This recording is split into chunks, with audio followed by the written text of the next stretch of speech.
আল্লাহ শব্দের লামের বিবরণ। আল্লাহ শব্দের লামকে দুই প্রকারে পড়া যায়, পুর ও বারিক। পুর অর্থ মোটা, বারিক অর্থ পাতলা। আল্লাহ শব্দের লামকে দুই অবস্থায় পুর করিয়া পড়িতে হয়। আল্লাহ শব্দের তাসদীদের ডাইনে জবর, আল্লাহ শব্দের লাম পুর। যেমন আল্লাহু, আল্লাহু আকবার। আল্লাহ শব্দের তাসদীদের ডাইনে পেশ, আল্লাহ শব্দের লাম পুর। যেমন আস্তাগফিরুল্লাহ, রাসূলুল্লাহ।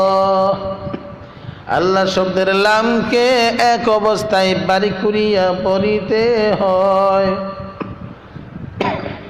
আল্লাহ শব্দের তাসদীদের ডাইনে জির, আল্লাহ শব্দের লাম বারিক।